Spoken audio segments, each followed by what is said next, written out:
మీరు మాకు ఇచ్చిన వ్యాపారాలను బట్టి, మీరు మాకు ఇచ్చినటువంటి ఎడ్యుకేషన్స్ ప్రభా, స్టడీస్ని బట్టి, కాలేజెస్ని బట్టి, స్కూల్స్ని బట్టి, అయ్యా మాకు ఇచ్చినటువంటి ప్రతి స్థితిని బట్టి, మాకు ఇచ్చిన కుటుంబాలను బట్టి, మాకు ఇచ్చిన సంఘాన్ని బట్టి అయ్యా నీకు స్తుతి, నీకు స్తోత్రాలు చెల్లించుకుంటున్నాం.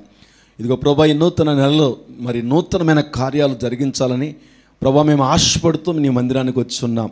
ప్రభా, పాతవి గతించను, ఇదిగో కొత్తవాయను అన్నటువంటి ఒక నూతనమైన దీవెనలోకి మేము వెళ్ళాలని ఆశపడుతున్నాం. సహాయం దయచేయమని ప్రార్థన చేస్తున్నాం. మాట్లాడే దేవుడిగా ప్రభా, ఉదయకాల సమయంలో మాతో మాట్లాడి మమ్మల్ని బలపరచమని పరిశుద్ధాత్ముడా మమ్మల్ని మేముగా మీకు అప్పగించుకుంటున్నాం, సమర్పించుకుంటున్నాం. మా మనస్సులు మీరు స్వాధీనపరచుకోండి, మా శరీరాలు మీరు స్వాధీనపరచుకోండి అయ్యా. మాకున్నటువంటి సమస్తమును మీరు స్వాధీనపరచుకొని అయ్యా మా హృదయం అంతటితో కూడా నీ వాక్యాన్ని విని అయ్యా మా యొక్క జీవిత కాలమంతా కూడా ఆ లేఖనాల ప్రకారంగా జీవించే కృపలో మమ్మల్ని నింపమని నడిపించమని మా ప్రభువును యేసుక్రీస్తు వారి పెట్టి వేడుకొంచున్నాము తండ్రి. గట్టిగా చెప్దాం ఒకసారి, మళ్ళా చెప్దామండి ఒకసారి. ప్రైజ్ లార్డ్, ఆమేన్, హల్లెలూయా. నా ప్రియ దేవుని సంగమా, మనము మరి చాలామంది చూసారో లేదో ఈరోజు టాపిక్ ఏంటి మంది? గట్టి చెప్పాలి ఒకసారి. బలహీన సమయాల్లో జయమునిచ్చే దేవుని ప్రేమ. ఎంత అద్భుతమైంది కదా. తన ప్రజలు ఏ స్థితిలో బలహీన పడిపోయినా, ముఖ్యంగా న్యాయాధిపతుల గ్రంథంలో వారు దేవుని ఆత్మీయ జీవితంలో బలహీన పడిపోయారు, దేవుని వాక్యములో బలహీన పడిపోయారు, దేవుని యొక్క వాగ్దానాల్లో స్వతంత్రించుకోవడంలో బలహీన పడిపోయారు. అనేకమైనటువంటి లోక సంబంధమైన ఆశలతో వారు ఎదిగిపోయి దేవునికి సంబంధించినటువంటి ఆశలు ఆశయాల్ని మర్చిపోయి బలహీన పడిపోయిన పరిస్థితి నుంచి దేవుడు తన ప్రేమను బట్టి, తన కృపను బట్టి తిరిగి వాళ్ళని ఎన్ని సంవత్సరాలు అయితే వారు శ్రమలు పడ్డారో దానికి రెట్టింపుగా మరి సంతోషంగా నెమ్మదిగా ఉండే దినాలని దేవుడు వారికి ఇచ్చినట్టుగా న్యాయాధిపతుల గ్రంథం మనకు జ్ఞాపకం చేస్తుంది. నిజంగా న్యాయాధిపతుల గ్రంథము చాలా అద్భుతమైనటువంటి గ్రంథం. ఆ న్యాయాధిపతుల గ్రంథాన్ని చదువుతున్నప్పుడు నిజంగా పరిశుద్ధాత్మ దేవుడు ఎన్నో నూతనమైనటువంటి విషయాల్ని బయలుపరచడం నేను గమనించాను. నేను సంఘం అంతటికి చెప్పే విషయం ఏంటంటే, మన సంఘంలో ఒక టాపికల్ వైజ్గా, బుక్స్ వైజ్గా మనం ధ్యానం చేస్తున్నాం. ప్రతిదీ కూడా రాజుల గ్రంథాన్ని మనం ధ్యానం చేసుకున్నాం. అలాగనే మనము అనేకమైనటువంటి విషయాల్ని టాపికల్ వైజ్గా కూడా మన మారు మనసు గురించి చాలా కాలం మనం ధ్యానం చేసాం. ఈ విధంగా ప్రత్యక్ష గుడారం గురించి ఆల్రెడీ మనం ధ్యానం చేస్తున్నాం. ప్రత్యక్ష గుడారంలో ఉన్నటువంటి ఆ యొక్క ఏమేమి ఉంటాయో వాటి గురించి మనం మనం ధ్యానం చేస్తున్నాం.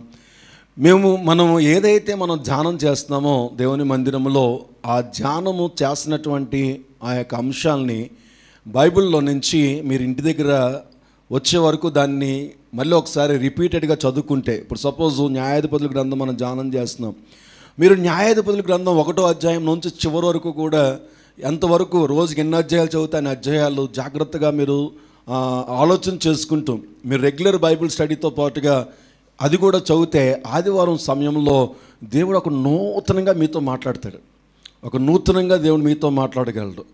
అలాగేం కాకుండా మీరేం ప్రిపేర్ అవ్వకుండా, మీరేమీ ధ్యానపూర్వకంగా ఏం లేకుండా మీరేదో గడిపేసి వచ్చి కూర్చుంటే దేవుడు మాట్లాడంటే మాట్లాడతాడు ఖచ్చితంగా. కానీ దీనికంటే అటువంటి జీవితంలో ఉన్నటువంటి వారితో దేవుని కార్యాలు ఇంకా నూతనంగా జరగడానికి దేవుడు మార్గాల్ని తెరుస్తాడు. సో కాబట్టి దయచేసి ఆ విషయాన్ని గమనించుకొని ప్రతి ఒక్కరు కూడా వచ్చినప్పుడు మనం ఏమైతే ధ్యానాంశంగా ధ్యానం చేస్తున్నామో వాటిని ఒకసారి ఇంటి దగ్గర రిపీటెడ్గా ఒకసారి చదువుకొని, దయచేసి ఈ రోజు నుంచి అయినా మీరు న్యాయాధిపతుల గ్రంథాన్ని ధ్యానం చేయడం మొదలుపెట్టండి 1వ అధ్యాయం నుంచి. అలాగా మనం చెప్పే అధ్యాయాలన్నీ, మనం చెప్పే ధ్యానాంశాలన్నీ ధ్యానం చేయడం మొదలు పెడితే కొద్ది టైం అయ్యేటోడికి బైబిల్ కంప్లీట్ చేసేస్తారు, డౌట్ లేదు అందులో. రాబోయే దినాల్లో ప్రకటన గ్రంథాన్ని ప్రారంభిస్తాం. తర్వాత న్యాయాధిపతులు అయిపోయిన తర్వాత దేవుని కృపలో నాకైతే ఆశ ఉంది, కానీ దేవుడు దేన్నైతే విడుదల చేస్తున్నాడో అవి మనం ధ్యానం చేస్తున్నాం. సో చాలా విషయాల్ని నేను సంఘంతో షేర్ చేసుకొని ఆశపడుతూ ఉంటాను.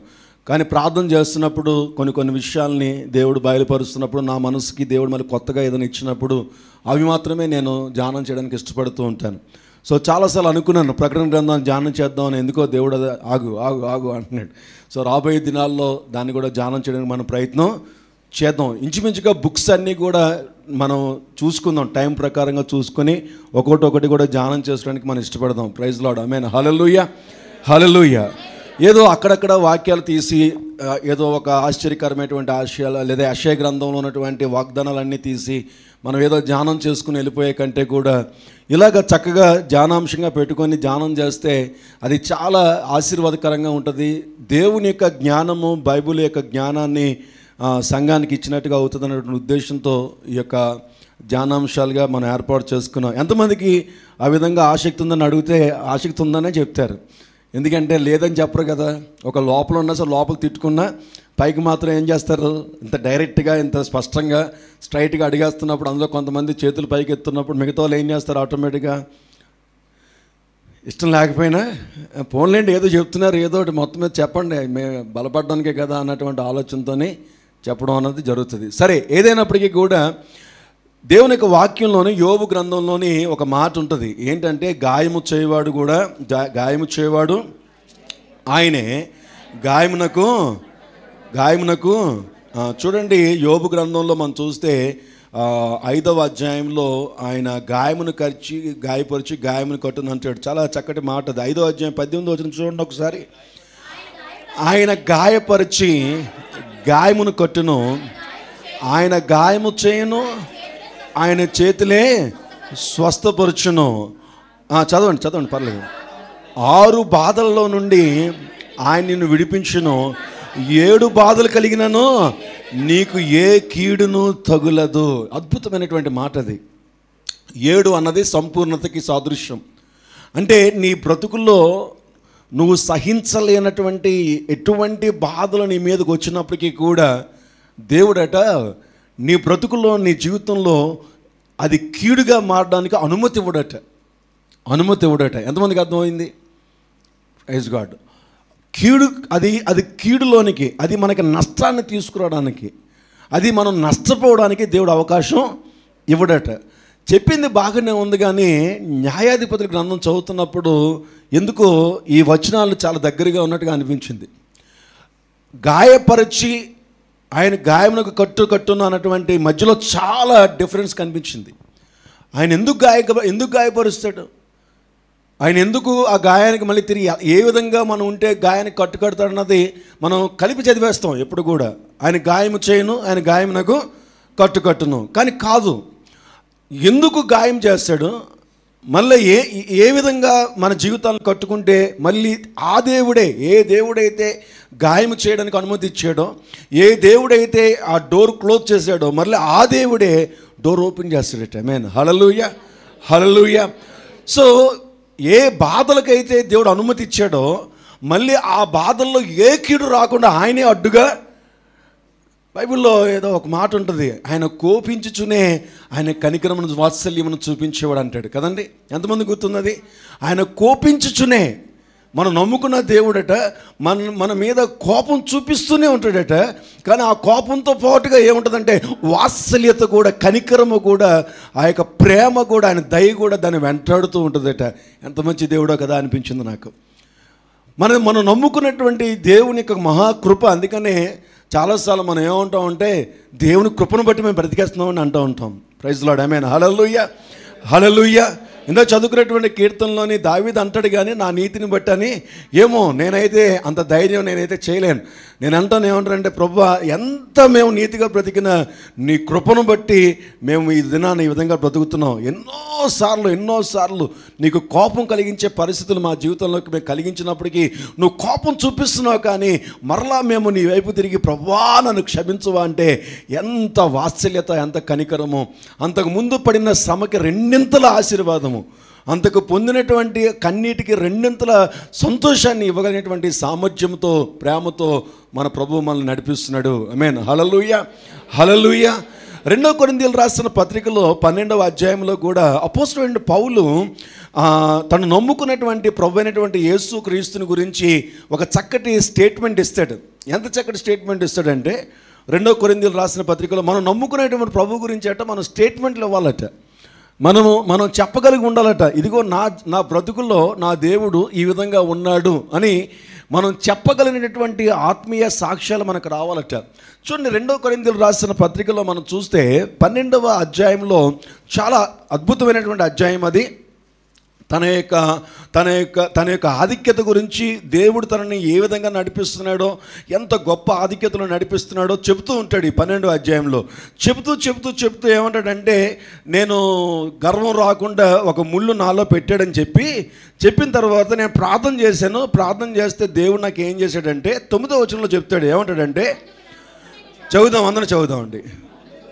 అందుకు నా కృప నీకు చాలును, బలహీనత యందు నా శక్తి పరిపూర్ణమగుచున్నదని ఆయన నాతో చెప్పాను.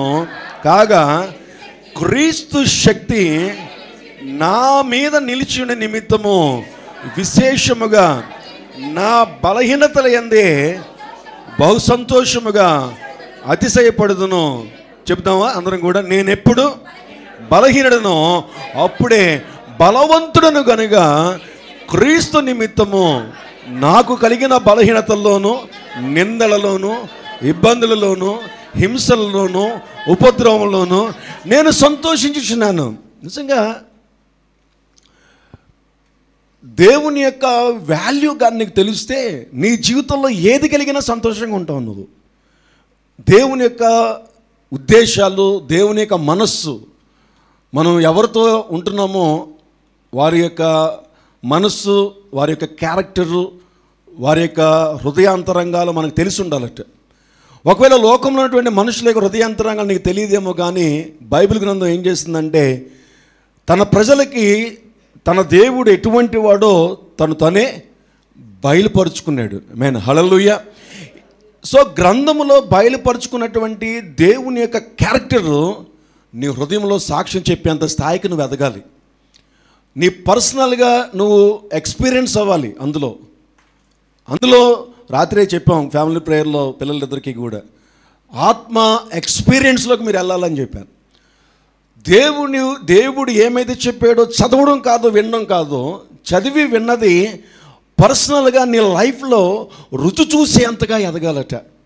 పౌలు భక్తుడు తన ఎక్స్పీరియన్స్ని చెప్తున్నాడు. ఇక్కడ ఏం చెప్తున్నాడంటే, నా బలహీనతలో నేను ప్రార్థన చేశాను దేవునికి. ప్రార్థన చేస్తే దేవుడు ఏమన్నాడంటే, నీ బలహీనతల నుంచి నేను విడిపించను అన్నాడట. చూడండి, దాంట్లో లోతైనటువంటి విషయం చూడండి. ఎక్కడైతే నేను డిస్టర్బ్ అవుతున్నానో, ఎక్కడైతే నాకు బలహీనంగా ఉందో దానికోసం నేను ప్రార్థన చేస్తే, అనేక మందికి ప్రార్థన చేస్తే ఆ ప్రార్థన వింటున్నాడు దేవుడు. అనేక మందికి ఏ ముళ్ళు అయితే ఉందో దాన్ని తీసేమని ప్రార్థన చేస్తే పౌలు చేసిన ప్రార్థన దేవుడు వింటున్నాడు. తన కోసం ప్రార్థన చేసుకుంటుంటే, తన కోసం బాధల నుంచి విడిపించమంటే దేవుడు ఏమనిచ్చాడంటే, ఆ బలహీనత నుంచి నేను నిన్ను విడిపించను. డైరెక్ట్గా చెప్పాలంటే నేను విడిపించను, కానీ ఆ బలహీనతలో నువ్వు ఉన్నప్పుడల్లా నా కృప నీకు ఇస్తాను అన్నాడట. నిజంగా అప్పుడు వెంటనే పౌలు అన్నాడట, ప్రభువా అయితే ఈ బలహీనత ఇలాగే ఉన్నాయి. ఎందుకంటే బలహీనత నుంచి విడుదల చేస్తే ఆ విడుదల నాకు ఎంత శక్తి ఇస్తుందో నాకు తెలియదు.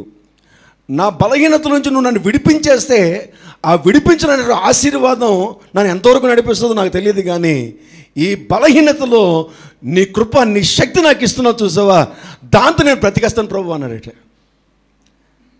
దేవుని శక్తి అంత గొప్పది. నీ జీవితంలో నువ్వు అనుకున్న ఆశలు నెరవేర్చబడలేనప్పుడు, నీ కోరికలు నెరవేర్చబడలేనప్పుడు, ఎక్కడైతే నువ్వు బలహీనపడుతున్నావో ఆ బలహీనతల్లో దేవుడట తన శక్తిని ఇస్తాడట, తన బలాన్ని ఇస్తాడట. ఇది వినడం కాదు, నీ పర్సనల్ ఎక్స్పీరియన్స్లో దాన్ని చెప్పాలని దేవుడు ఆశపడుతున్నాడు. నీ అనుభవంలో నుంచి దేవుని యొక్క శక్తి నీ బలహీనతల్లో ఎంతగా పనిచేస్తుందో ఇక నిలబడి చెప్పే స్థాయికి దేవుడు సంఘాన్ని ఎదిగించునుగాక. సో ఇక నిలబడి చెప్పాలి, ఎస్ నాకు ఉద్యోగం వచ్చిందండి, నాకు వ్యాపారం సెటిల్ అయిపోయిందండి, ఇది కాదు. నేను బలహీనతలో నా మనసు కుంగిపోయినప్పుడు, నేను బలహీనమైపోయినప్పుడు నా దేవుడు తన శక్తి చేత నన్ను బలపరుస్తున్నాడు, నన్ను నెమ్మదిపరుస్తున్నాడనేటువంటి సాక్ష్యాలు చెప్పే స్థాయికి ఏ రోజైతే సంఘం వచ్చిందో ఆ సంఘము దేవుని శక్తితో నింపబడినటువంటి సంఘము. దేవుడు ఆశపడుతున్నది ఆయన అద్భుతాలతో నింపబడిన సంఘంగా కాదు, ఆయన శక్తి చేత నింపబడే సంఘంగా. ఆమేన్. హల్లెలూయా, హల్లెలూయా. ఒకసారి చెబుతామా, ప్రభువా నీ అద్భుతాలు కాదయ్యా, నీ శక్తి చేత నన్ను నింపుతాయ్యా. బా, ఎంత బాగుందో కదా. ఆమేన్. ఏమండి, ఈ ప్రార్థన మనం ఎప్పుడైనా చేస్తామంటారా? ఎప్పుడు చూసినా సరే మనం ఏమంటాం, ప్రభువా ఒక అద్భుతం చేయి ప్రభువా, ఒక ఆశ్చర్యకార్యం చేయి ప్రభువా, ఇదిగో తను ఇంత కష్టం ఉంది, ఇందులోంచి విడిపించు ప్రభువా.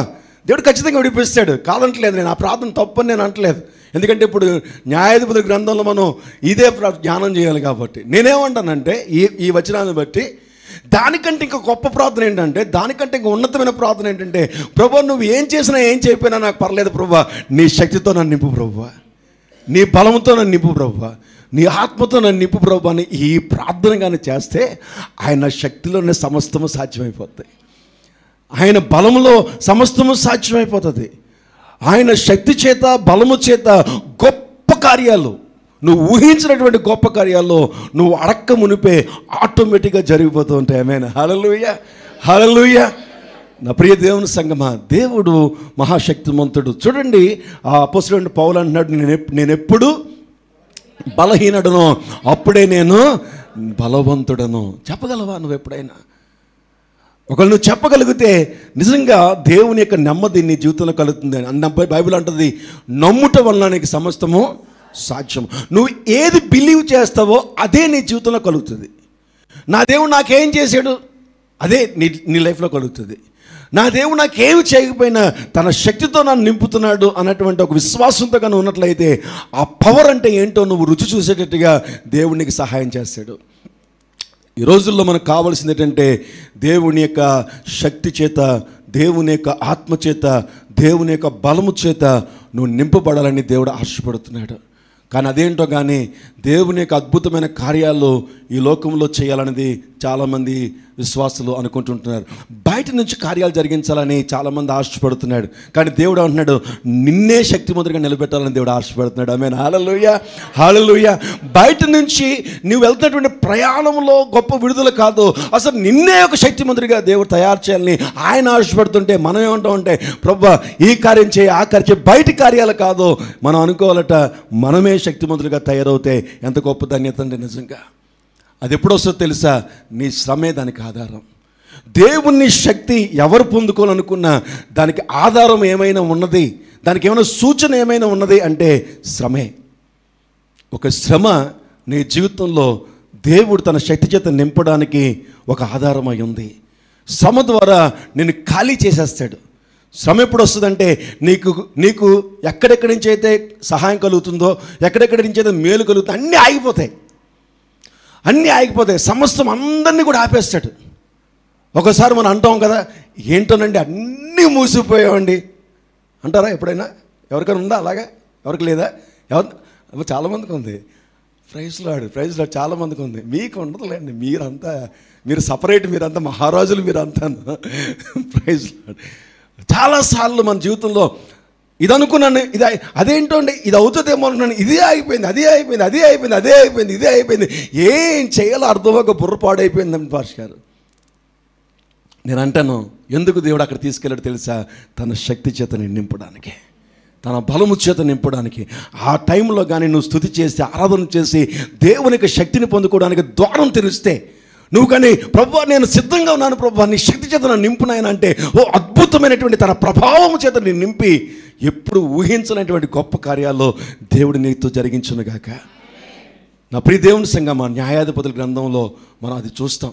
ఇప్పుడు నేను చెప్పినటువంటి ఇంట్రడక్షన్ అంతా కూడా న్యాయాధిపతుల గ్రంథంలో జరిగినటువంటి అంశాలు చూద్దాం. 1వ అధ్యాయంలో మనం చూస్తే నేను ఈరోజు ఎందుకంటే ఒక గ్రంథాన్ని, ఒక పుస్తకాన్ని మనం చదివేటప్పుడు దాని యొక్క అర్థాన్ని, దాని యొక్క విషయాలన్నీ మనం తెలుసుకుంటేనే కానీ మనం పూర్తిగా మనం అర్థం చేసుకోవడానికి అవకాశం లేదు. కాబట్టి దేవుని యొక్క కృప మన జీవితంలో పొందుకోవాలనుకున్నట్లయితే ఆ గ్రంథం యొక్క వాల్యూస్ అన్నీ కూడా మనకు తెలియాలి. నేను ఈ వారం ఏం చేస్తానంటే 1వ అధ్యాయం 2వ అధ్యాయంలో ఉన్నటువంటి ఇంట్రడక్షన్స్, 1వ అధ్యాయం 2వ అధ్యాయంలో ఏం జరిగిందో నేను చూపించి 3, 4, 5, 6 అధ్యాయాల్లో ఉన్నటువంటి కొంతమంది న్యాయాధిపతుల్ని సమయాన్ని బట్టి నేను మీకు పరిచయం చేయడానికి ప్రయత్నం చేస్తాను. 1వ అధ్యాయం అంతా కూడా ఇశ్రాయేలీయులు కానాను దేశకున్నటువంటి దేశాన్ని నేను మీకు హోంవర్క్ ఇచ్చేస్తాను. మ్యాక్సిమం నేను మీకు జస్ట్ ఇంట్రడక్షన్ ఇస్తాను, ఇంట్రడక్షన్ ఇచ్చి మీకు హోంవర్క్ ఇచ్చేస్తాను, మీరు ఇంటికి వెళ్ళి చదువుకోవాల్సిందే. ఆమేన్, హల్లెలూయా. ఎంతమంది ఇంటికి వెళ్ళి చదువుతాను అనుకుంటున్నారు? ఈరోజు వెంటనే కాదు, ఇంటికి వెళ్ళి వెంటనే కాదులేండి, వచ్చే ఆదివారం లోపల. మళ్ళీ అదొక డౌట్ కదా. ఎంతమంది ఇంటికి వెళ్ళి చదువుతారు? Praise God. చదివితే మీకు చాలా విషయాలు అర్థమవుతాయి, చాలా విషయాలు అర్థమవుతాయి. ఈరోజు నా క్రైస్తవుడికి ఉన్నటువంటి మెయిన్ ప్రాబ్లం ఏంటంటే దేవుని జ్ఞానం ఎవరి దగ్గర లేదు. రోడ్డు మీద కనిపించి ఎవడన్నా సరే బైబిల్ గురించి చెప్పాలంటే తత్తత్త మమ్మ అంటున్నాడు ఒకడును. తెలియట్లేదు. సంఘాలకు ఎప్పటి నుంచి వెళ్తున్నారంటే సంవత్సరాల నుంచి వెళ్తున్నారు, పుట్టుక నుంచి సంఘాలకు వెళ్తున్నాం అంటున్నారు. కానీ మనం చూసినట్లయితే చాలాసార్లు దేవునికి జ్ఞానం తెలియటం లేదు. 1వ అధ్యాయం అంతా కూడా ఏంటంటే ఇశ్రాయేలీయులు కానాను దేశాన్ని స్వతంత్రించుకున్న అంశం కనిపిస్తుంది. చూడండి, 1వ అధ్యాయం 1వ వచనంలో మనం చూస్తే యెహోషువ యొక్క మరణం కనిపిస్తుంది. న్యాయాధిపతుల గ్రంథము 1వ అధ్యాయము 1వ వచనం చదువుతారా ఒకసారి? యెహోషువ మృతి పొందిన తరువాత ఇశ్రాయేలీయులు కనానీయులతో యుద్ధము చేయుటకు తమలో ఎవరు ముందుగా వారి మీదకి పోవలసినదని యెహోవాకు ప్రార్థన చేయగా, యెహోవా తెలియచేయనట్టు ప్రార్థన చేయగా, యెహోవా ఆ దేశమును యూదా వంశస్థులకు ఇచ్చి ఉన్నాను, వారు పోవాలని. చాలండి. తర్వాత యూదా వంశస్థులు, తర్వాత యోసేపు ఇంటి వారు, తర్వాత ఈ యొక్క ఎఫ్రాయిములు, ఇలాగ ఒకటిగా వాళ్ళు అడిగినప్పుడు దేవుడు ఎవరెవరిని ఎక్కడెక్కడ స్వాధీనపరుచుకుంటారో దేవుడు ఏర్పాటు చేశాడు. యెహోషువ చనిపోయాడు.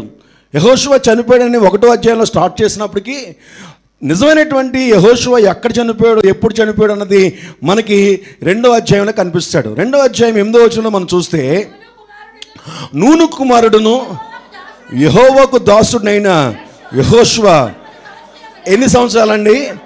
110 సంవత్సరములు వయసు గలవాడే తను చనిపోయాడు అని 2వ అధ్యాయంలో కనిపిస్తుంది. బైబిల్లో ఎప్పుడు కూడా ఫస్ట్ మామూలుగా రాసేస్తాడు ఇంట్రడక్షన్, తర్వాత ఎక్స్ప్లెయిన్ చేస్తాడు. 2వ అధ్యాయంలో చనిపోతాడు.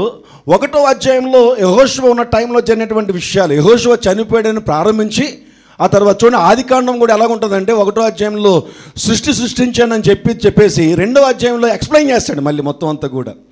అలాగ బైబిల్లో ఏముంటుందంటే ఫస్ట్ ఇంట్రడక్షన్ ఇచ్చి తర్వాత ఎక్స్ప్లెయిన్ చేస్తాడు. మనం అనుకోవచ్చు ఇదేంటిది 1వ వచనంలో యెహోషువ మృతి పొందేశాడు కదా, మళ్ళీ ఇదంతా రాసి మళ్ళీ ఇక్కడే మృతి పొందడం ఏంటి అని కన్ఫ్యూజ్ అవ్వక్కర్లేదు.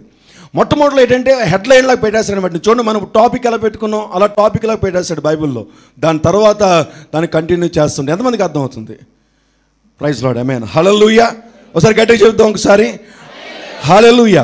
సో యెహోషువ చనిపోయినటువంటి 110 సంవత్సరములు తను జీవించిన తర్వాత తను యూదులు కానీ ఎఫ్రాయిములు కానీ అమోరీయుల దగ్గర ఉన్నటువంటి వ్యతిరేకతల నుంచి వారు ఒకరికొకరుగా 1వ అధ్యాయం అంతా కూడా ఏం చేశారంటే కనాను ప్రాంతాన్ని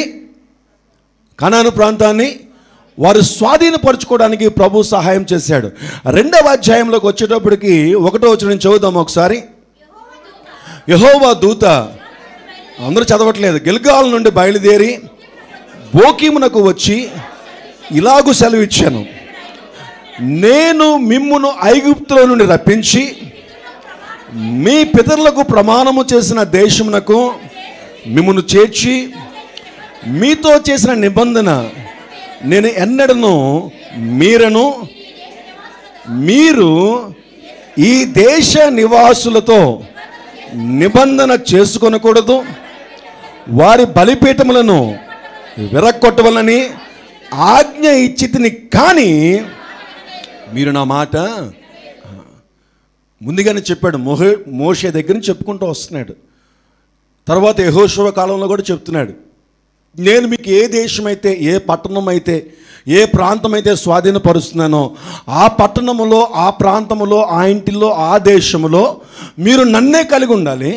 నాకు వ్యతిరేకంగా ఉన్నటువంటి ప్రతీది కూడా ఏం చేయాలి, అక్కడి నుంచి మీరు సపరేట్ చేసేయాలి, నిర్మూలన చేసామన్నాడు. కంప్లీట్గా నిర్మూలన చేసేయడానికి దేవుడు అనుమతి ఇచ్చాడు. కానీ ఇశ్రాయేలీయులు ఏం చేశారంటే 1వ అధ్యాయం అంతా కూడా కానాను దేశాన్ని స్వాధీనపరుచుకున్న తర్వాత వారు ఇశ్రాయేలీలందరూ కూడా కానాను దేశంలో నివాసం చేస్తూ కానాను దేశంలో ఉన్నటువంటి బలిపీఠములు కానీ కానాను దేశంలో ఉన్నటువంటి వ్యతిరేకతలు కానీ ఏ మాత్రం కూడా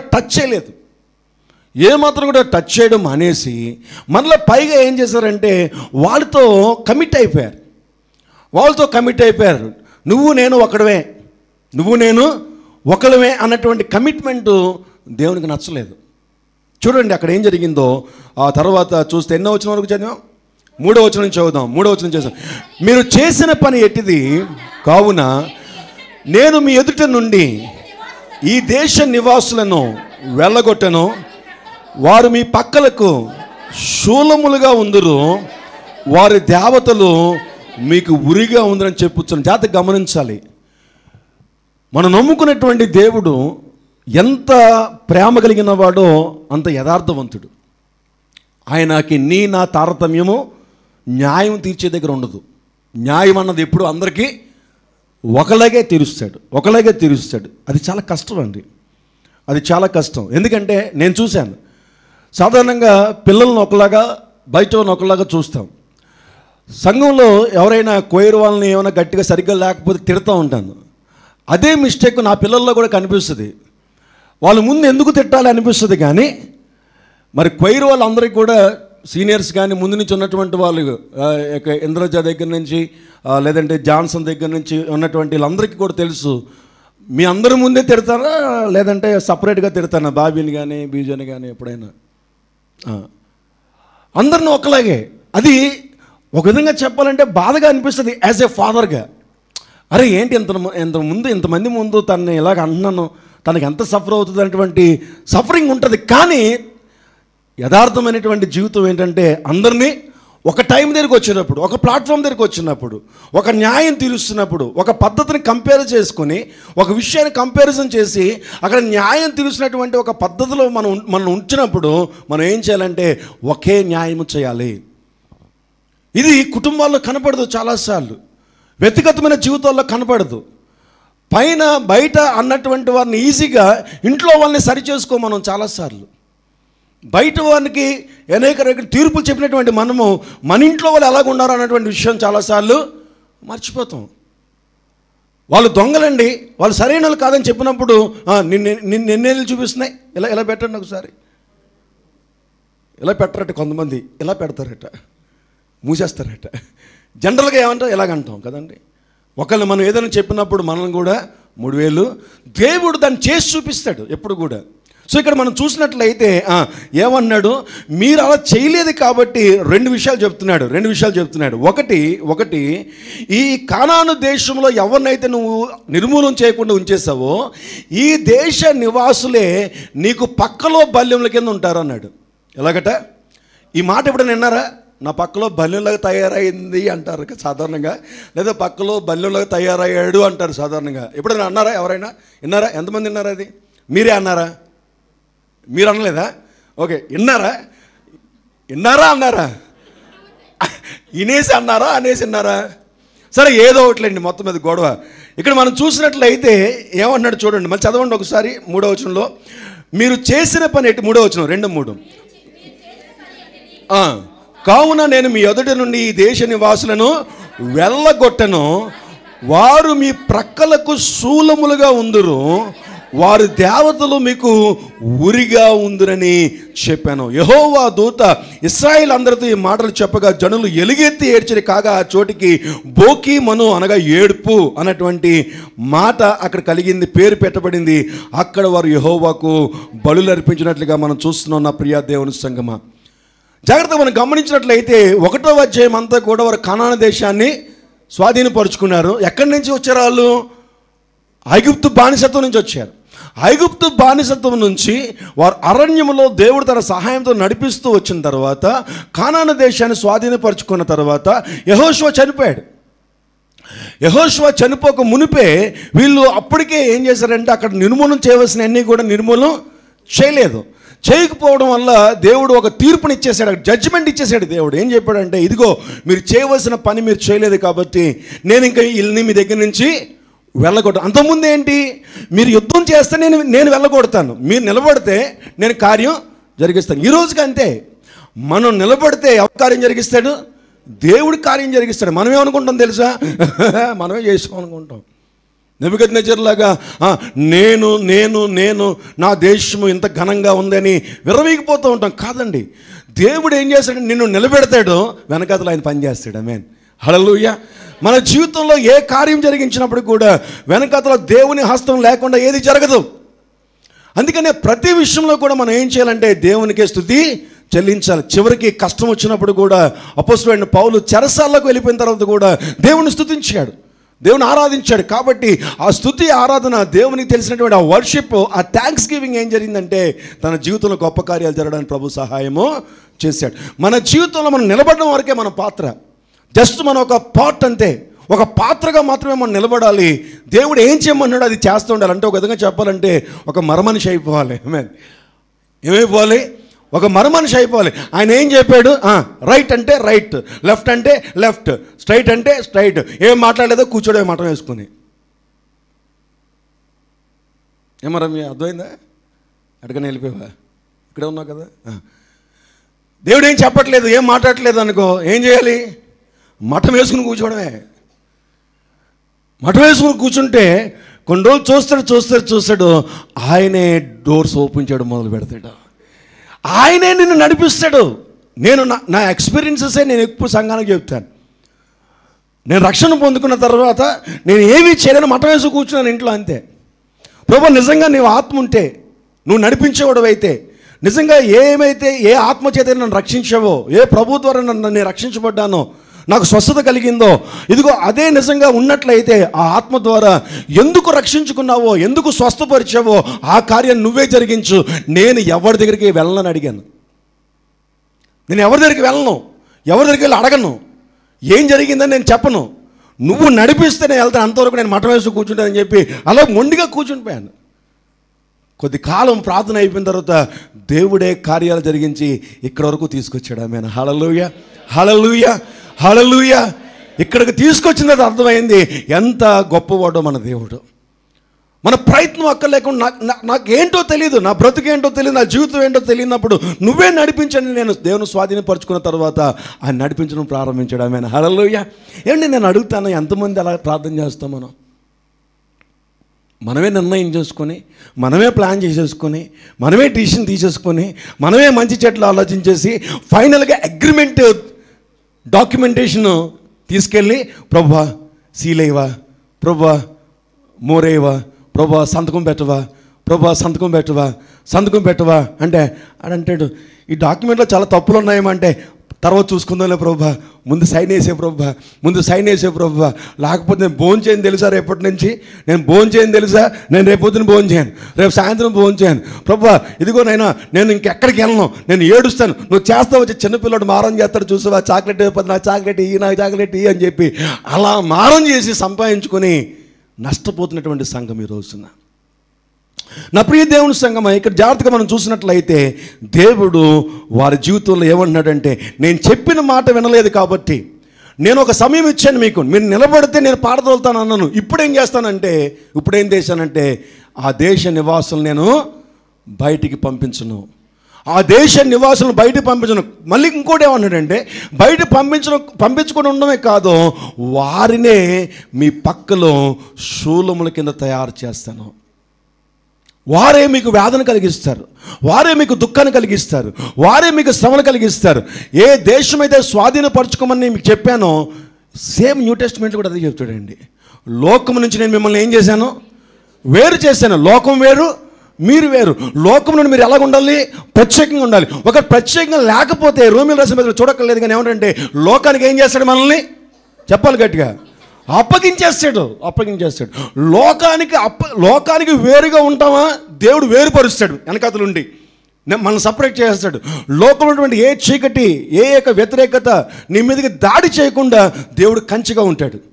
ఎప్పుడైతే నీవు లోకంతో కలిసిపోయి ఆశలు వేస్తున్నావో, ఎప్పుడైతే లోకంతో కలిసిపోయి నటిస్తున్నావో, ఎప్పుడైతే ఇటు అటు కాకుండా ఉంటావో, దేవుడు ఏం చేస్తాడంటే లోకానికి మిమ్మల్ని ఏం చేస్తాడు?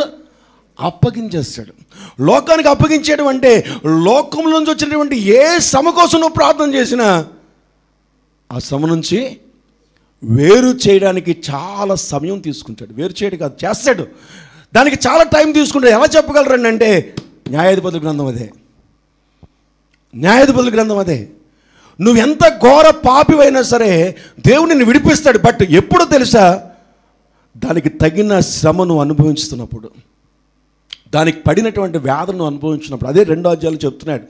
ఏమన్నాడంటే, నేను మిమ్మల్ని ఐగుప్తు నుంచి రప్పించి నేను మీకు ప్రమాణం చేసినటువంటి దేశాన్ని మీకు ఇచ్చి అక్కడ ఉన్నటువంటి వ్యతిరేకతలన్నీ కూడా తీసివేసి నా వెలుగుని ఇక్కడ ప్రకాశింప చేయండి, నా బిడలుగా మీరు ఇక్కడ ఉండాలి అని నేను చెబితే మీరు ఏం చేశారంటే, నాకు ప్రత్యేకమైన స్థానం ఇవ్వకుండా లోకస్తులతో ఏం చేశారు, మీరు కానాను దేశంలో ఏం చేశారు, మీరు కలిసిపోయారు. కాబట్టి ఇప్పుడు నేను ఏం చేస్తానంటే 2 కార్యాలు చేస్తాను, 3 కార్యాలు చేస్తాను. ఏంటి 3 అంటే, 1 వారిని ఇంకెప్పటికీ కూడా మీ నుంచి బయటికి సపరేట్ చేయను. నెంబర్ 2 వాళ్ళనే మీకు పక్కలో శూలముల కింద, ఆ శూలాన్ని మనం ఏమన్నాం, బల్యం అన్నాం. అంతే.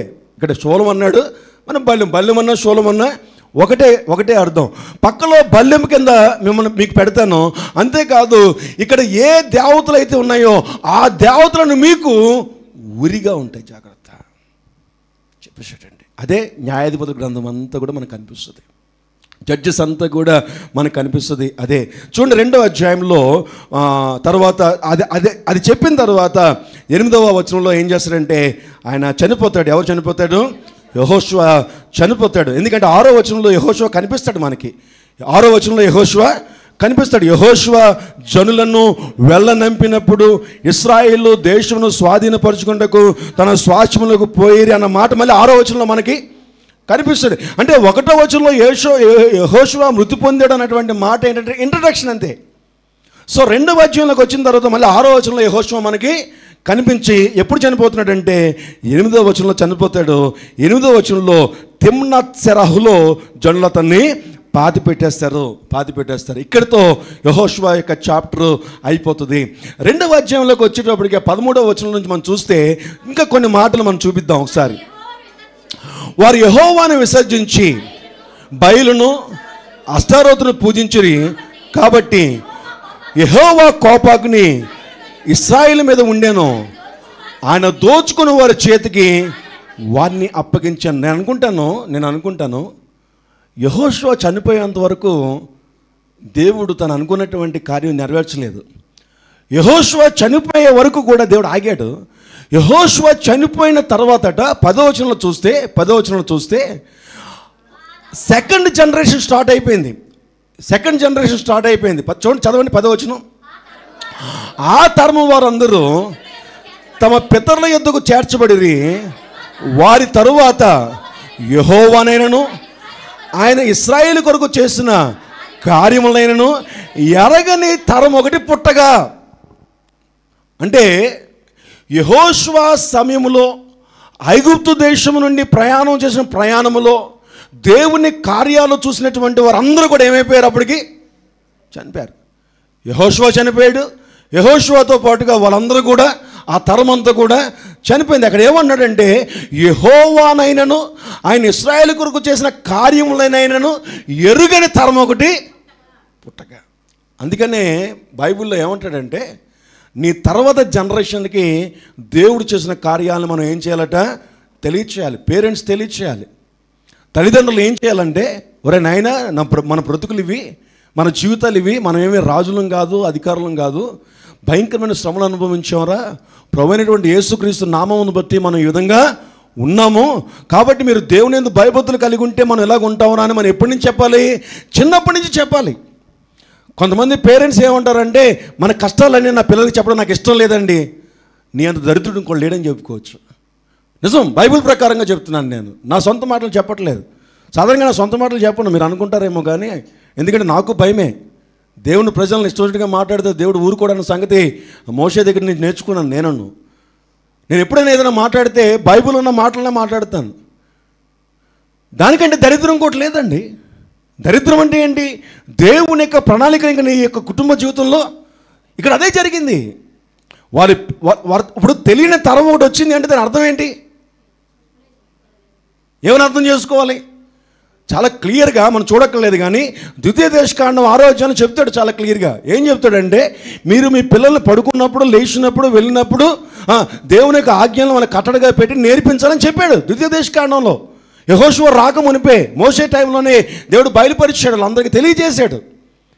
కానీ ఇశ్రాయేలీలు ఏం చేశారంటే, ఎప్పుడు కూడా ఈ మిశ్రిత జనాంగంతో కలిసిపోయి దేవుని యొక్క మాటలను పక్కన పెట్టి నిర్లక్ష్యం చేసి చివరికి ఎలా తయారు చేశారంటే 10వ వచనంలోకి వచ్చేటప్పటికి న్యాయాధిపతుల గ్రంథంలో యెహోషువ చనిపోయేటప్పటికి ఏం జరిగిందంటే దేవుని కార్యాలని తెలియనటువంటి తరం ఒకటి బయలుదేరింది. చూడండి 11వ వచనంలో చూసినట్లయితే ఇశ్రాయేలీయులు యెహోవా, నేను చదివేస్తాను మీరు చూడండి.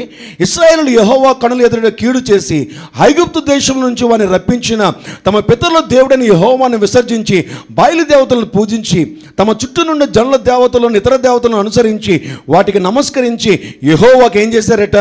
కోపం పుట్టించిరి. వారు యెహోవాను విసర్జించి బయలు అష్టారోతును పూజించారు కాబట్టి యెహోవా కోపాగ్ని ఇశ్రాయేలు మీద ఉండెను.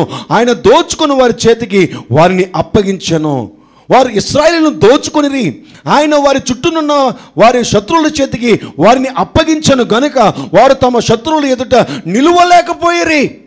జత గమనించాలి. న్యాయాధిపతుల గ్రంథం మనం చదువుతున్నప్పుడు ఇశ్రాయేలీయులు ఎవరు ప్రజలు? దేవుని ప్రజలు, వాగ్దానం ప్రజలు. దేవుడు వారితో ఉన్నాడు, తోడుగా ఉన్నాడు. ఇప్పుడు శత్రువులకి ఎవరు అప్పగించేశారంటే దేవుడే అదే అంటాను, గాయము చేయవాడు ఆయనే, గాయమునకు కట్టువాడు కూడా ఆయనే. చాలాసార్లు మనం అనుకుంటామండి, ఏంటి నాకు ఇది అని. అందుకని నేను చాలాసార్లు ఏం చెప్తానంటే, ఒక శ్రమ నువ్వు భరించలేనిదిగా వచ్చినప్పుడు నువ్వు ఎక్కడో తప్పిపోయిన స్థితిని బట్టి సరిచేసుకోవడానికి నువ్వు ప్రయత్నము చేయమని చెప్తాను. మనం ఏమనుకుంటాం తెలుసా? చాలాసార్లు ఐఎమ్ రైట్ అనుకుంటాం. మనం చేసినటువంటి బిగ్ మిస్టేక్ అది ఒకటే. ఏదైనా తప్పు చేస్తున్నాం దేవుని ఎదుట, ఏదైనా భయంకరమైనటువంటి వ్యతిరేకత చేస్తున్నాం అంటే నాలో ఏ పొరపాటు లేదు అనుకున్నంత మూర్ఖత్వం కొట్టలేదు. బైబిల్లో ఏమంటాడు తెలుసా? ఒకసారి చదువుతారా? 1 యోహాను 1వ అధ్యాయము 1 యోహాను 1వ అధ్యాయము 1వ వచనము 1వ అధ్యాయము 9వ వచనం చదవండి ఒకసారి. మనం పాపములను మనం ఒప్పుకొని ఎడల ఆయన నమ్మదగిన వాడును నీతిమంతుడును కనుక ఆయన మన పాపములను క్షమించి సమస్త దుర్నీతి నుండి మనల్ని పవిత్రులుగా చేయను. ఎలాగటండి? మనము పాపము చేయలేదని చెప్పుకొని ఎడల ఆయనను అబద్ధికునిగా చేయవారగుదుము మరియు ఆయన వాక్యము. ఏమండి, నాలో ఏ తప్పు లేదంటే 2 కార్యాలు జరుగుతాయట. ఒకటి దేవుణ్ణి మనం డైరెక్ట్గా నువ్వు అబద్ధికుడు ప్రభువా, నువ్వు చాలా అబద్ధికుడు ప్రభువా అని ఇండైరెక్ట్గా మనం అనేస్తున్నట్ట. ఒకటి, నాలో ఏ తప్పు లేదు అనుకుంటే. రెండోది ఏమన్నాడంటే అసలు ఆయన వాక్యమే నీ హృదయంలో ఉండకుండా చేసేస్తాడు. దేవుని వాక్యము నీ హృదయంలో లేకుండా చేసేది కార్యం ఏమైనా ఉన్నదంటే అదేంటో తెలుసా? నాలో ఏ తప్పు లేదు. ఒక శ్రమ కలిగినప్పుడు, ఒక సమస్య కలిగినప్పుడు, ఒక వేదన కలిగినప్పుడు, ఒక దుఃఖం కలిగినప్పుడు, నీవు తట్టుకోలేనటువంటి శ్రమల్లోకి నువ్వు వెళ్ళిపోతున్నప్పుడు, నువ్వు తట్టుకోలేనటువంటి వ్యతిరేకతలోకి నువ్వు వెళ్ళిపోతున్నప్పుడు, అసలు నేను సహించలేకపోతున్నటువంటి స్థితిలోకి వెళ్ళిపోతున్నప్పుడు నేను అంటాను అన్నీ పక్కన పెట్టి ఒక్కసారి నువ్వు యథార్థంగా పరీక్షించుకోవడానికి దేవునికి సమయం ఇవ్వాలి. దావీదు అంటాడు కదా, నా హృదయ ఆలోచనలు, నా నోటి మాటలు ఎక్కడైనా నీకు వ్యతిరేకంగా ఉన్నాయేమో, నేను బాధ పెట్టినేమో ప్రభువా నాకు జ్ఞాపకం చేయన్నట్టుగా జ్ఞాపకం చేయమని అడగాలి.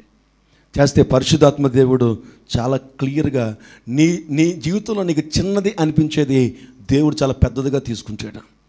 నేనేమంటాను తెలుసా? ఆ పాయింట్ను పట్టుకొని ప్రభువా నన్ను క్షమించు అంటే దేవుడు నేను విడిపించేస్తాడు.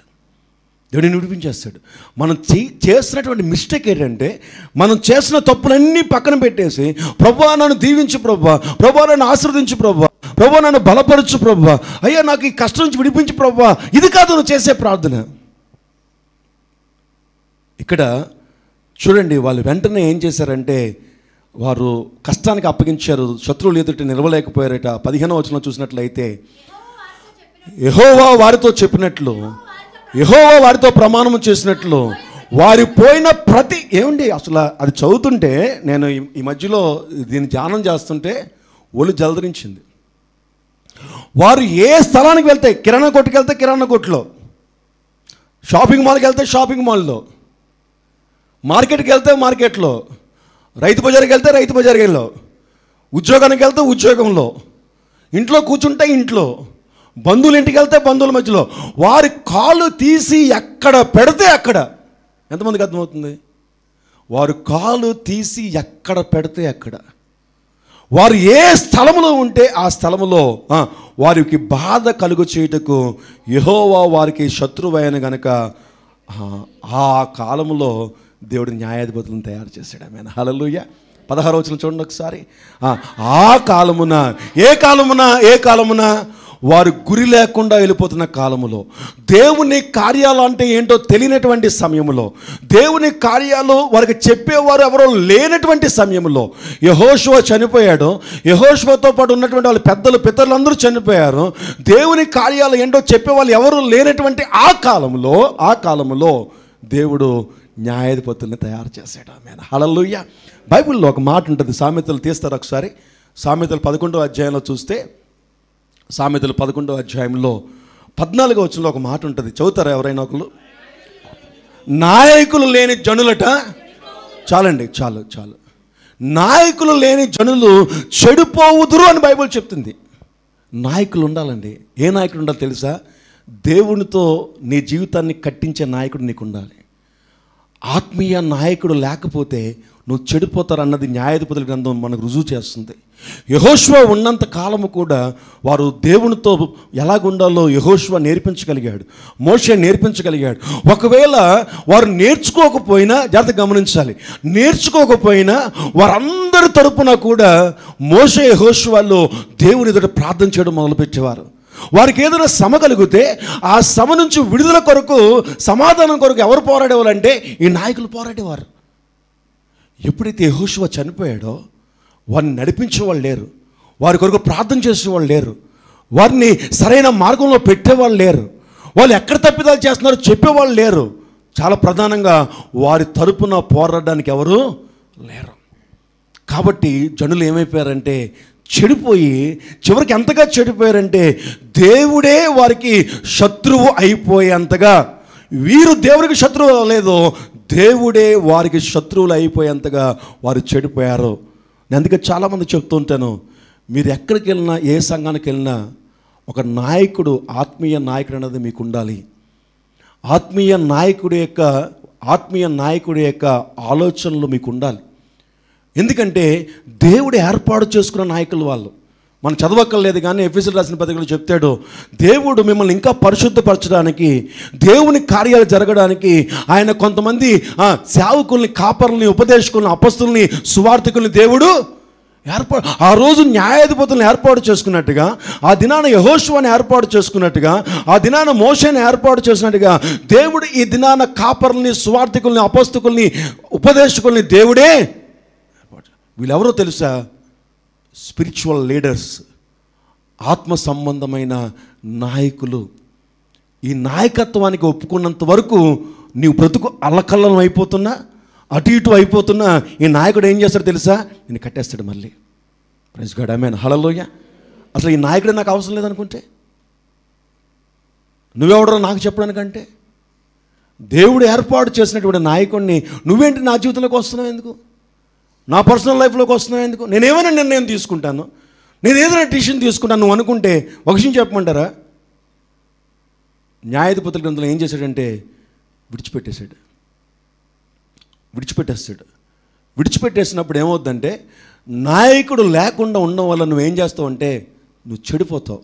నువ్వు చెడిపోయిన స్థితిని బట్టి దేవుడు నీకు శత్రువు అయిపోయి, ఎక్కడైతే చెడిపోయావో, ఏ వ్యతిరేకతను బట్టి చెడిపోయావో వారికే నిన్ను, చెప్పాలి గట్టిగా, వారికే నేను అప్పగించి. మీరు గమనించండి, మీ జీవితాల్లో గమనించండి, ఎవరిని బట్టి అయితే నాయకుడికి నువ్వు దూరం అయిపోతావో, ఎవరిని బట్టి అయితే సంఘానికి దూరం అయిపోతావో, మీరు జాగ్రత్తగా గమనించండి, వారినే మీకు పక్కలో బల్లెం కింద ఏర్పాటు చేస్తాడు. నేను చూశాను సంఘాల్లో, నేను చూశాను. సేవకుడు మంచి కొరకు చెప్తే ఆ సేవకుడు గురించి, ఆ నాయకుడి గురించి, నడిపించే నాయకుడి గురించి, అయ్యా నా గురించే చెప్పాడే నాయకుడు, దేవుడు ఎందుకో బయలుపరిచాడేమో, జాగ్రత్తగా ఉండాలన్నటువంటి ఇంగిత జ్ఞానం లేకుండా అవతల వ్యక్తుల దగ్గరికి వెళ్ళిపోయి, పాస్టర్ గారు అలా చెప్తున్నారు మీ కొరకు అని చెప్పినటువంటి వాళ్ళు నాకు తెలిసినటువంటి ఉన్నారు. ఏం జరిగిందో తెలుసా తర్వాత? ఆ నాయకుడిని కాదని వెళ్ళిపోయి ఎవరి తరపునైతే వారు ఉన్నారో వాళ్ళే వారికి చెప్పాలి కాదు కాదు కాదు, శత్రువులు కాదు. శత్రువులు అనేది ఈజీ మాట అండి, అది శత్రువులు కాదు. వారి పక్కలో శూలముల కింద తయారయ్యారు. పక్కలో బల్లింపోతుంటే ఎలాగుంటుందో తెలుసా? పడుకున్నప్పుడు గుచ్చుకుంటుంది. శత్రువులు అంటే ఎక్కడో ఉంటారు ఒక్కొక్కసారి అటు ఇట్లో, నువ్వు మళ్ళీ ఇంటికి వచ్చింది బాగానే ఉంటుంది. ఇక్కడ ఇది అలా కాదు, 24/7 అది ఏం చేస్తూ ఉంటుంది? గుర్తు ఉంటుంది. నేను అంటాను, ఈ మాట చదివినప్పుడు మాట గుర్తొచ్చింది నాకు. ప్రభువైనటువంటి యేసుక్రీస్తు వారు శిలువ మీద మరణించినప్పుడు ఆయన పక్కలో బల్లెం అందుకనేమో పొడిపించుకున్నాడు అనిపించింది. ఆమె హల్లెలూయా.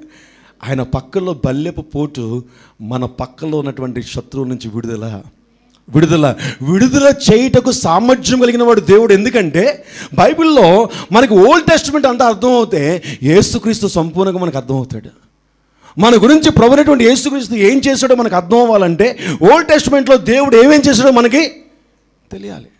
పక్కలో శూలముగా ఉన్నటువంటి వారిని తప్పించడానికి ప్రభువైన యేసుక్రీస్తు ఏం చేశాడంటే పక్కలో బల్లెపు పోటు పొడవబడింది. ఆమె హల్లెలూయా. అందుకని ఆ యేసయ్య దగ్గరికి వెళ్ళి, ప్రభువా నన్ను క్షమించు నాయనా, నాకు తెలియక తప్పు చేశానంటే ఇప్పుడు ఏం చేశారంటే ఆ పక్కన బల్లెమును తీయడానికి సామర్థ్యం కలిగినటువంటి దేవుడు. ఒక విషయం చెప్పమంటారా? ఆ పక్కన ఉన్న బల్లెం తీయడమే కాదు, అది లాగేసిన తర్వాత గాయమవుతుంది చూసారా, ఆ గాయాన్ని కూడా కట్టేస్తాడు ఆయన. హల్లెలూయా. అంత మంచి దేవుడు అండి మన దేవుడు. ఇక్కడ చూడండి, ఆ కాలమున 16వ వచనంలో యెహోవా వారి కొరకు న్యాయాధిపతులను పుట్టించను. వీరు ఏం చేశారంటే, ఇప్పుడు వీరు చూడండి, వీరు దోచుకున్న వారి చేతిలో నుండి ఇశ్రాయేలుని రక్షించరే. వీరు దోచుకున్న వారి చేతిలో నుంచి ఇశ్రాయేలుని రక్షించడానికి దేవుడు నాయకులు. దేవుడు సంఘములో మీకున్నటువంటి వ్యతిరేకతలు, మీరు ఎవరికైతే అప్పగించబడ్డారో దాని నుంచి విడుదల చేసే పోరాటము మన సంఘ కాపరి పోరాడతాడండి. మీరు ఏ సంఘానికి వెళ్ళిపోయినా, ఈ సంఘం గురించి నేను మాట్లాడటం లేదు, ఏ సంఘానికి మీరు వెళ్తున్నప్పటికీ కూడా ఆ సంఘ కాపరి ద్వారా దేవుడు మీకు విడుదల ప్రకటిస్తాడు. సమస్యలు ఎందుకు సేవకుడికి చెప్పుకోవాలంటే కొన్నిసార్లు ప్రేయర్ రిక్వెస్ట్ ఎందుకు ఇవ్వాలని మీ ప్రార్థన వినడానికి కాదు, మీ ప్రార్థన దేవుడు ఆలకించడానికి కాదు, మీ ప్రార్థనకి సేవకుడి యొక్క ప్రార్థన కూడా తోడవుతే దేవుడు గొప్ప కార్యాలు జరిగించడానికి దేవుడు అవకాశాన్ని ఇస్తాడు. అంతేకాదు ఎక్కడైతే మీరు తప్పిపోతున్నారో మీకు తెలియదు, కానీ ఎవరికి తెలియజేస్తాడు? నాయకుడిగా తెలియజేస్తాడు. అందుకనే లెక్క చెప్పవలసిన వారి వలె మిమ్మల్ని కాసినటువంటి ఆ నాయకుడు దుఃఖపడకుండా మీరు చూసుకోండి. ఒకవేళ కానీ దుఃఖపడినట్లయితే, దుఃఖం ఎందుకు పడతాడండి? ఏమో ఎవరి గురించో నాకు తెలియదు, కానీ నాకు వ్యక్తిగతంగా నేను చెప్పాలంటే నాకు ఎప్పుడు దుఃఖం వస్తుందంటే, ఇంత కష్టపడి ఇంత ప్రయాసపడి దేవునికి వాక్యాన్ని బోధిస్తూ దీని వెనకాతలు ఎంత బాధ ఉంటుంది, మాకు ఎంత వ్యతిరేకం ఉంటుంది, వీళ్ళేంటి పుసుక్కు తప్పిపోతూ ఉంటారేంటి? ఉట్టి పుణ్యాన్ని ఏవి కారణం లేకుండానే మనల్ని అలాగా పెంట కుప్పుతో సమానంగా అలాగ పొలంలాగా తీసి పడేస్తారేంటి అని చాలాసార్లు ఏడ్చిన రోజులు ఉన్నాయి. అరే ఇంతగా వీళ్ళ కొరకు ప్రయాసపడుతున్నప్పుడు ఎందుకు ఆ సేవకుల్ని అంత పొలంలాగా తీసి పడేస్తారు? నా ప్రియ దేవుని సంగమా, కంటిన్యూ చేద్దామా? అయితే ఏదో అంటారు కదా, ఏదో వరకు పోదట.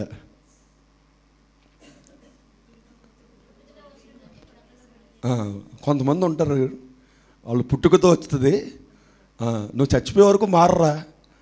ఎప్పుడైనా విన్నారా? నువ్వు చచ్చిపోయే వరకు నీ చావే నాకు సమాధానం రా. వినపడినా ఎప్పుడైనా నీ చావే? ఎంతమంది విన్నారు అది? మీరు మళ్ళీ జ్ఞాపకం చేస్తున్నాను, మిమ్మల్ని ఎవరు కూడా పాయింట్అవుట్ చేయట్లేదు ఇక్కడ నిలబడి, అది గుర్తుపెట్టుకోండి. మిమ్మల్ని ఎవరిని కాదు, ఎక్కడైనా విన్నారా అంటున్నాను. ఎంతమంది విన్నారు? నువ్వు చచ్చిపోతేనే నాకు సమాధానం. రెండో మాట, ఎప్పుడు చచ్చిపోతారా? ఎప్పుడు చచ్చిపోతారా? నువ్వు ఇంకా చావా నువ్వు అన్నటువంటి మాటలు. నా ప్రియ దేవుని సంగమా, వీళ్ళు ఆ విధంగా ఉన్నారు. న్యాయాధిపతులు 2వ అధ్యాయంలో మనం 16వ వచనంలో మనం కంటిన్యూ చేస్తున్నట్లయితే 17వ వచనంలో, తమ పితరులు యెహోవా ఆజ్ఞలను అనుసరించి నడిచిన మార్గము నుండి త్వరగా తొలగిపోయి ఇతర దేవతలతో వ్యభిచరించి వాటికి నమస్కరించిరి. తమ పితరులు ఆ ఆజ్ఞలను అనుసరించినట్లు వారు నడవకపోయిరి. తమ శత్రువులు తమను బాధింపగా, చదువుదామా ఇక్కడ చదువుదాం 18వ వచనం, తమ శత్రువులు తమ బాధింపగా వారు విడిచిన నిట్టూర్పులు యెహోవా విని, ఆ సంతాపించి అన్నది అండర్లైన్ చేసుకోండి, చాలా అద్భుతమైన మాట అది.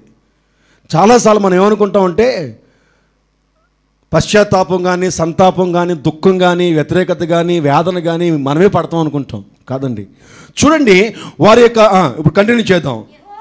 యెహోవా విని సంతాపం పొంది వారి కొరకు న్యాయాధిపతులను పుట్టించేటండి. కొత్తగా ఆయన న్యూ క్రియేషన్ అనుకోవచ్చు ఒక విధంగా చెప్పాలండి. ఎవరి కొరకు? తన ప్రజల కొరకు, తన ప్రజల కొరకు. నేనేమంటాను తెలుసా, ఒకరు ఇంతవరకు మీకు కానీ నాయకుడు కానీ లేకపోతే, ప్రభువా నాకు ఒక ఆత్మీయ నాయకుడిని దయచేయంటే దేవుడు పుట్టిస్తాడు. ఎలా పుట్టిస్తాడంటే నీ దగ్గర తీసుకొస్తాడు, లేదా నీతో మాట్లాడతాడు, ఇదిగో ఇతనే నీకు స్పిరిచువల్ లీడర్ అని మాట్లాడతాడు. వదలకండి, ఇంకా దేవుడు గొప్ప కార్యాలు మీ జీవితంలో జరిగిస్తాడు. కంటిన్యూ చేద్దామా? తోడై ఉండి వారి దినములన్నిటను వారి శత్రువుల చేతిలో నుండి ఇశ్రాయేలీయులను రక్షించెను. ఒక్కొక్క న్యాయాధిపతి చనిపోగా వారు వెనుకకు తిరిగి ఇతర దేవతలను అనుసరించి పూజించుచు వాటికి సాగిలపడుచు ఉండుట వలన తమ క్రియలనేమి తన మూర్ఖ ప్రవర్తనలనేమి దేనిని విడువక తమ పూర్వీకుల కంటే మరి మిక్కులు చెడ్డవారయ్యారు. కాబట్టి యెహోవా, నేను చదివేస్తానండి, యెహోవా కోపాగ్ని ఇశ్రాయేలు మీద ఉండగా ఆయన ఇలాగూ సెలవిచ్చాను, ఈ ప్రజలు నా మాట వినక వీరి పితరులతో నేను చేసిన నిబంధనను మీరు ఎదురు కనుక నేను నియమించిన విధిని అనుసరించి వారి పితరులు నడిచినట్లు వీరును యెహోవా విధిని అనుసరించి నడుచుదరో లేదో ఆ జనముల వలన ఇశ్రాయేలును శోధించడకే యెహోషువ చనిపోయిన కాలమున శేషించిన జనముల్లో ఏ జనమును వారి ఎదురు నుండి నేను వెళ్ళగొట్టను. బహుశా నేను అనుకున్నాను, వారు ఏడ్చారు కదా, ఏడ్చినప్పుడు వారు ప్రార్థన చేస్తే అంటే ఇక్కడ మళ్ళీ ఇది ఇంటరాక్షన్, ఇది తర్వాత అంతా కూడా న్యాయాధిపతులు మొత్తం ఎవరెవరు ఏంటన్నది ఇది సింపుల్గా చెప్పేశాడు ఒక మాటలో. న్యాయాధిపతులను అన్నాడా లేదా? సో మొత్తం 13 మంది న్యాయాధిపతులు, అందులో ఒకడు దేవుడు చేత ఏర్పాటు చేయబడినటువంటి న్యాయాధిపతి. మిగతా వాళ్ళందరూ ఎంతమంది? మొత్తం 13 మంది.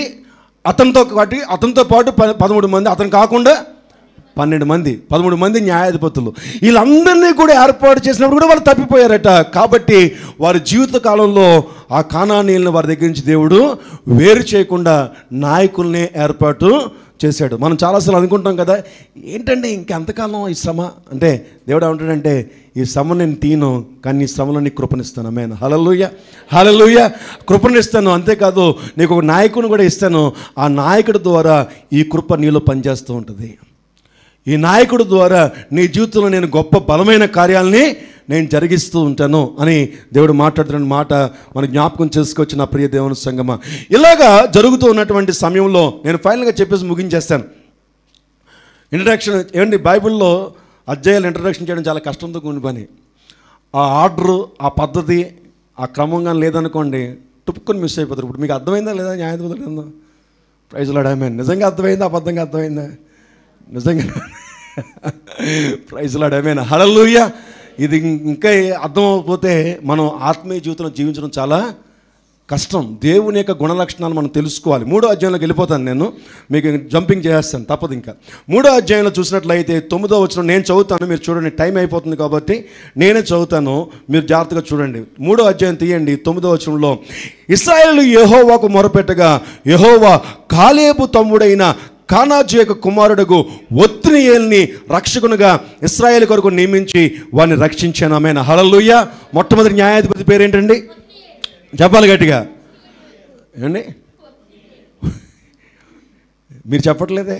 ఆగండి, స్త్రీల మీద ఆగండి. మొదటి న్యాయాధిపతి ఎవరండి? అమ్మయ్య, ఒత్నియేల్.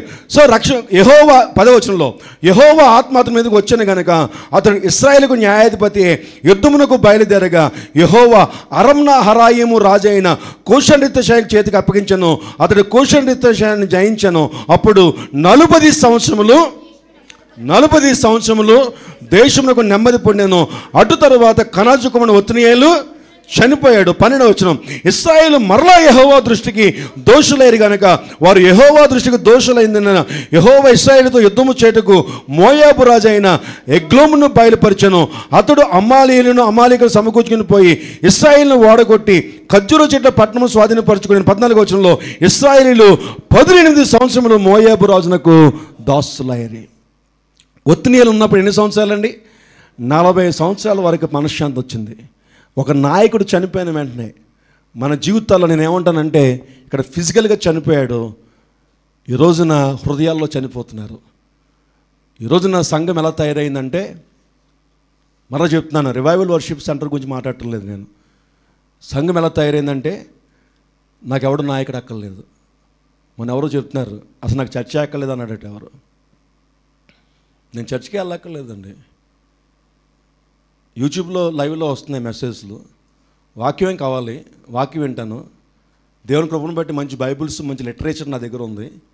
లిటరేచర్ చదువుతాను, బైబిల్ చదువుతాను, ఇంటి దగ్గర కుటుంబంతో కలిసి ప్రార్థన చేసుకుంటాను. నాకు సంఘం అక్కర్లేదు అన్నటువంటి స్థితికి దిగజారిపోయింది ఈరోజు సంఘం.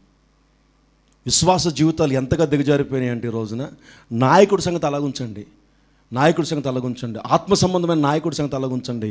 అసలు నన్ను నడిపించే సంఘమే నాకు అక్కర్లేదు అంటున్నాడు. నేను అంటాను, మొట్టమొదటి నాయకుడు ఎవరైనా ఉన్నారంటే ఆయన పరిశుద్ధాత్మ దేవుడు. ఎప్పుడు పనిచేస్తాడంటే క్రీస్తు ద్వారా పనిచేస్తాడు. ఆ క్రీస్తు యొక్క శరీరం ఏమైనా ఉన్నదంటే అదే సంఘమై ఉంది. సంఘము నీకు ప్రధానమైనటువంటి నాయకత్వం వహిస్తుంది. సంఘానికి దూరం అయిపోయి పాడైపోయే వాళ్ళే ఉన్నారు, కానీ బాగుపడిన వాళ్ళు ఎవరు లేరండి, లేరు. సో సంఘానికి దూరం అయిపోకూడదు, ఆత్మీయ జీవితానికి దూరం అయిపోకూడదు. చూడండి, ఒత్నియేలు చనిపోయిన తర్వాత ఒత్నియేలు ఉన్నంత వరకు తనకి ఏం కలిగింది? నెమ్మది కలిగింది. ఒత్నియేలు చనిపోయిన తర్వాత ఏం కలిగింది? భయంకరమైనటువంటి శ్రమ కలిగింది. ఇక్కడ మనకి ఏమర్థం అవుతుందంటే నాయకుడు ఉన్నంత వరకు మనకి నెమ్మది కలుగుతుంది, నాయకుడు పక్కకి వెళ్ళిపోయిన తర్వాత మనకి శ్రమ ఎక్కువైపోతుంది. నా ప్రియ దేవుని సంఘం, జాగ్రత్త మనం గమనించుకోవాల్సినటువంటి ఆ యొక్క అవసరత ఎంతైనా ఉంది. తర్వాత మనము కొన్ని విషయాలు మనం చూద్దాం. ఎహెచ్కేల్ గ్రంథాన్ని ఒకసారి నేను చూపించి నేను ముగించేస్తాను, ప్రార్థన చేసుకుందాం. ఎహెచ్కేల్ గ్రంథాన్ని చూపించి నేను ముగింపు మాటలు చెప్పేస్తాను. ఒక 5 నిమిషాల్లో నేను మనం క్లోజ్ చేసుకుందాం. ఒక 5 నిమిషాల్లో మనం క్లోజ్ చేసుకుందాం. ఎహెచ్కేల్ తీసారా? ఎక్కడుందో తెలుసా? దేని తర్వాత ఉంటుంది అండి? రాదు, పేపర్లు ఇచ్చారు. దేని తర్వాత ఉంటుందండి? దేని ముందు ఉంటుందండి? మా ఎహెచ్కేల్ ముందేంటి లక్కీ? Very good. అమ్మ ఎహెచ్కేల్ తర్వాత ఏంటి రమ్య? ఎహెచ్కేల్ తర్వాత ఏంటి లవరాజు? ఎహెచ్కేల్ తర్వాత ఏంటండి పద్మజ గారు?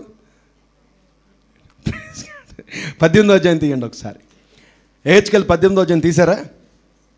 21వ వచనం అందరూ చదివి క్లోజ్ చేసుకుని అందరూ జాగ్రత్తగా చదువుదాం, కాన్సన్ట్రేషన్తో చదువుదాం, ముగించేసుకుంటున్నాం, ఇంకా క్లోజ్ చేసుకుంటున్నాం. అయితే దుష్టుడు తాను చేసిన పాపములన్నింటినీ విడిచి నా కట్టడలన్నింటిని అనుసరించి నీతిని అనుసరించి న్యాయము జరిగించిన యెడల అతడు మరణము నొందడు, అవశ్యముగా అతడు బ్రతుకును. అతడు చేసిన అపరాధములలో ఒకటియు జ్ఞాపకములోనికి రాదు. అతని నీతిని బట్టి అతడు బ్రతుకును. దుష్టులు మరణము నొందుని చేత నాకేమాత్రమైన సంతోషం కలుగునా? వారు తమ ప్రవర్తన దిద్దుకొని బ్రతుకుటయే నాకు సంతోషము. ఇదే ప్రభువగు యెహోవా వాక్కు. లేచి నుంచుందాం, ప్రార్థన చేసుకుందాం. ఉదయకాల సమయంలో దేవుడు మాట్లాడుతున్న మాట, దేవునికి సంతోషము, దేవునికి కోపము. నువ్వు దేవుణ్ణి సంతోషపెట్టే వరంగా ఉన్నప్పుడు దేవునికి ప్రేమ రుచి చూస్తా. నువ్వు బలహీనమైపోతున్నప్పుడు ఆయన కృప నీలో పనిచేయడం మొదలవుతుంది. బైబిల్ చెప్తుంది, నీ ప్రవర్తనను దిద్దుకోవడం నీ జీవితానికి ఆధారం, ఇంకేమీ లేదు. బైబిల్ అంటుంది, నీతిమంతుడు ఒక్కడునో లేడు, అందరూ పాపం చేసి దేవుని అనుగ్రహించి మహిమను పొందలేకపోతున్నారని బైబిల్ చెప్తుంది. నీతిమంతుడు ఒక్కడు లేడు, కానీ నువ్వు దేవుని కొరకు బ్రతకాలనేటువంటి ఆశ. రెండు చేతులు పైకి చెబుదాం అదే కాల సమయంలో. ఎప్పుడు ఎవరు ప్రవర్తన సరిదిద్దుకుంటాడో తెలుసా? దేవునికి సరెండర్ అయినటువంటి వాడు. ఈ రోజున క్రైస్తవ సంఘానికి లేనిది ఏంటో తెలుసా?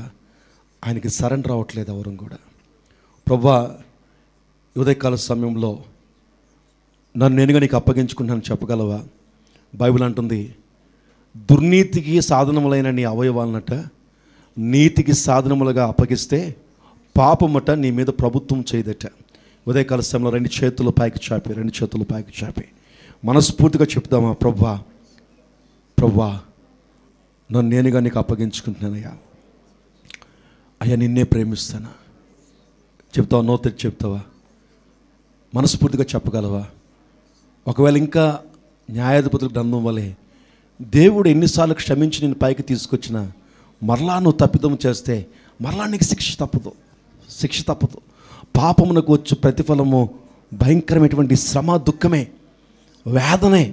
ఎక్కడైతే దేవునికి వ్యతిరేకులు ఉన్నారో వారిని నువ్వు పక్కకు తీయపోతే వారే నీకు పక్కతో బల్యంలాగా తయారవుతారు. దేవుడు ఎవరిని విడిచిపెట్టేయమంటే అవన్నీ విడిచిపెట్టేయాలి. ఎవరికి దూరంగా ఉంటే వారికి దూరంగా ఉండాలి. బైబిల్ అంటుంది, విశ్వాసులకు అవిశ్వాసులతో జోడి ఎక్కడిది, పోలిక ఎక్కడిది? నువ్వు ఎవరు మోటివేషన్స్ కావాలి నీకు? ఎవరిని చూసి నువ్వు నీ నాయకుడు ఎవరు? లోకమా? ఎవరిని నువ్వు ఫాలో అవుతున్నావు? లోకాన్ని ఫాలో అవుతున్నావు, లోకస్తులను ఫాలో అవుతున్నావు. వాళ్ళు వెళ్తున్నారు కాబట్టి వాళ్ళు సక్సెస్ అయ్యారని నీవు వారిని ఆధారం చూసి నువ్వు వెళ్ళినప్పుడు బైబిల్ అంటుంది అదే నీకు ముళ్ళు. వారినే నీకు పక్కలో బల్లెం కింద పెట్టేస్తాడు. జాగ్రత్త. ఇదిగో ఉదయకాల సమయంలో ప్రభు నీకు సహాయం చేస్తున్నాడు. రెండు చేతుల పైకి చెప్పగలవా? అయ్యా, నిన్నే ప్రేమిస్తానయ్యా, నిన్నే ప్రేమిస్తాను నాయన. నేను వెనుతిరిగానేమో, నేను వెనక్కి వెళ్ళానేమో, అయ్యా నేను వెనక్కి వెళ్ళిపోతున్నానేమో, నన్ను క్షమించునైనా, అయ్యా నన్ను క్షమించునైనా. అయ్యా నిన్నే కీర్తిస్తానయ్యా, నిన్నే పూజిస్తానయ్యా, నిన్నే కొనియాడతానయ్యా. అయ్యా నువ్వే నాకు నాయకుడిగా పెట్టుకుంటానయ్యా, నువ్వే నాకు నాయకుడివి, నువ్వే నన్ను నడిపించేవాడివి. ఇదిగో ఒకనోడు దావీదు చెప్పినట్టుగా, యెహోవా నా కాపరి, నాకు లేమి కలదు నాయనా. నిన్ను కాపరిగా ఉన్నావు అనుకుంటున్నాం, కానీ మా కాపరులు వేరైపోయారు ప్రభువా. లోకం మా కాపరి అయిపోయింది, లోక సంబంధమైన చీకటి మా కాపరి అయిపోయింది.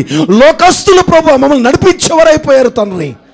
నేను ఎవరిని నడిపిస్తున్నా, ఎవరిని వెంబడిస్తున్నానంటే నేను లోకాన్ని వెంబడిస్తున్నానయ్యా, లోకాన్ని వెంబడిస్తున్నా. నాలో లోకాశలు ఉన్నాయి, నాలో నేత్రాశలు ఉన్నాయి. లోకంలో ఉన్న మనుషులను చూస్తున్నాను, వాళ్ళు బాగున్నారు కదా, నేను వాళ్ళని వెంబడిస్తున్నాను.